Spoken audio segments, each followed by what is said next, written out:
escuchando Dígalo Aquí. Continuamos con más de Dígalo Aquí. En este segmento vamos a tratar de evaluar lo ocurrido hace 48 horas desde el punto de vista psicológico, desde el punto de vista de la familia, desde el punto de vista de los valores. Porque tal y como lo hemos señalado desde el primer día, esto tiene muchísimas aristas y no es un problema que trae una sola condición. Es una suma, es un abanico de situaciones que han traído una consecuencia tan lamentable como la que hemos visto y que se ha generado en otras oportunidades. Nos acompaña Cristina Balinote, ella es amiga de la casa, ella es psicóloga, ella es fundadora de la Universidad de la Familia. Ahora sí, esta universidad de alguna manera al principio nos costaba entender, sí, porque era cómo aprender a ser padres o buenos padres, cómo realmente llevar a cabo esta situación. Y lo primero que a ti te dicen cuando estás pequeña es que eso no tiene un manual, eso no se aprende, eso es parte de la vida. Sin embargo, hay quienes los hacen mejor que otros y aquí vemos ciertas consecuencias y ciertas situaciones como la que estamos viendo. Cristina, bienvenida, gracias por acompaños el día de hoy. El placer es todo mío.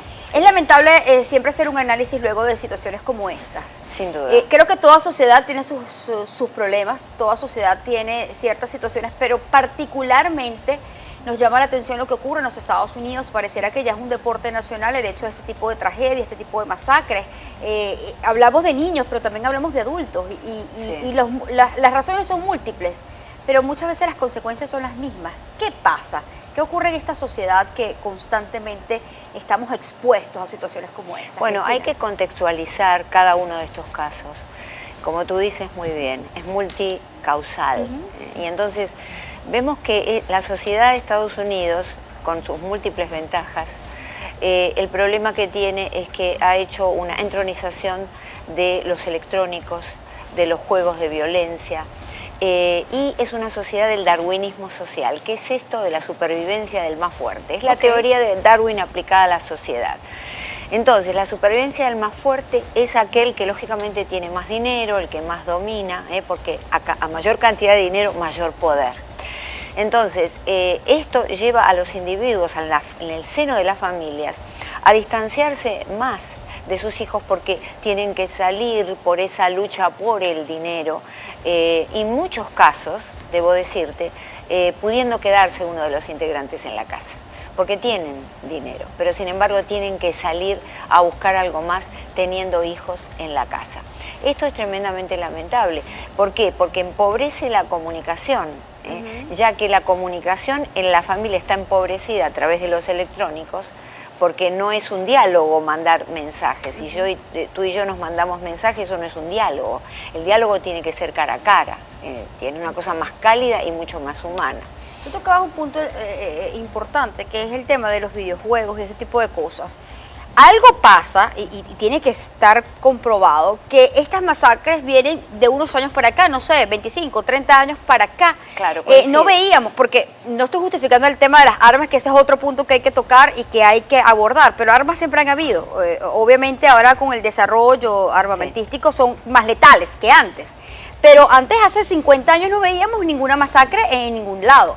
Ahora hay videojuegos en donde el juego es cuántas personas voy a matar para poder pasar el mundo. Claro. Y son muertes reales, son juegos sanguinarios. Claro. ¿Esto tiene que ver, Cristina? Claro que sí, porque un gran psicólogo, Bauman, dijo que los niños, y casi todos nosotros, pero particularmente la vulnerabilidad de los niños cuando crecen, aprenden por el ejemplo de los demás. Es decir, que aprenden por el ejemplo, no solo de la familia, que está un poco disgregada, sino que además están frente a estos videojuegos que los divierten mucho, pero que les están instilando el sentido de la violencia. Y tú sabes que esto es la violencia, el odio, es un virus. Es un virus que corre mucho más rápido que el bien. Entonces, esto es lo que tenemos que tener cuidado. Estamos infectados de violencia.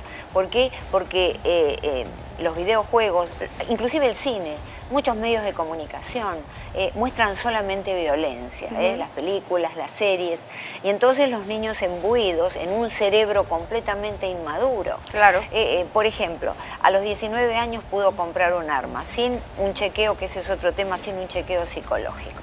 Pero resulta que todos los laboratorios del mundo que están estudiando el desarrollo del cerebro han concordado que el cerebro termina de madurar alrededor de los 30 años. Entonces, Wow. consideramos a esta persona inmadura 19. todavía. Ahora, sin embargo, empieza el debate. Dice, pero a los 18 años los puedes mandar para la guerra. Y esto es parte del mismo debate. Sin embargo, para llevarlo al ejército, mandarlos para la guerra, hay un entrenamiento, hay una preparación, hay un tema de ética, de valores que obviamente no se está generando. Claro, porque el valor en esta época es el dinero y ha tomado el sitio de los valores y los principios fundamentales.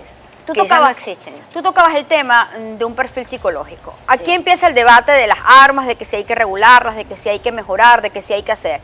Obviamente, todo derecho tiene limitaciones, absolutamente todo. Yo por el hecho de la libertad de expresión no debo venir y calumniar o tratar de destruir la buena moral de alguien simplemente porque es mi derecho a la libertad. Entonces, obviamente, si no, yo puedo ser demandada. Es decir, todo derecho tiene su límite. Siempre todos se acogen al tema de la segunda enmienda, el tema del uso de las armas. Más allá de no contradecir la Constitución, deben haber mecanismos que verifiquen quienes pueden portar armas por un tema de regulación a nivel de la sociedad civil, de tratar de custodiar a las personas. En función de esto, ¿crees que sí debe haber algún tipo de evaluación psicológica? ¿Con un test psicológico puedes determinar si alguien está apto o no para tener un arma? Sí, por supuesto. Lo que sucede es que hay que poner presupuesto para la salud mental, que es lo que está careciendo. El gobernador Scott lo dijo claramente. Vamos no a mantener o a salvar el dinero, sino vamos a salvar vidas. Es decir, que hay que poner desde ya, por ejemplo, un chico de 19 años, el background se lo hicieron, perfecto, no tenía ninguna entrada en la policía, no había cometido ningún crimen, pero bueno, si le hubieran hecho un examen psicológico, se hubieran enterado que estaba sin duda con muchos síntomas comunes a todos los asesinos masivos. Por ejemplo, son solitarios, se sienten alienados, son paranoicos, tienen tendencia a la depresión. Te voy a interrumpir porque tenemos que hacer pausa. Al regreso justamente hablar, extendernos un poco más a ese perfil. ¿Qué tenemos que tener en cuenta para evaluar este tipo de conductas? Porque lo más impactante de todo es que la mayoría de los compañeros o conocidos o quienes estaban en el entorno decían, sí, es que él era raro. Bueno, me impactó lo que pasó, sin embargo no me extraña porque él era diferente, él era extraño. ¿Qué comportamiento sigue un patrón como esto? ¿Qué debemos tener atentos? Si seguimos metidos en los teléfonos también, nosotros tenemos que colaborar cuando vemos este tipo de situaciones para alertar y por supuesto que el FBI lo tome en serio. Hacemos pausa y hablamos un poco sobre el tema de ese perfil psicológico. ¿Qué hacer? ¿Qué realmente debemos tener en cuenta a la hora de conocer personas que pudieran estar incurso en un estado depresivo, en un patrón de estos psicópatas y que la gente no lo sabe por desconocimiento? Tiempo de hacer pausa, ya venimos con más de Dígalo Aquí.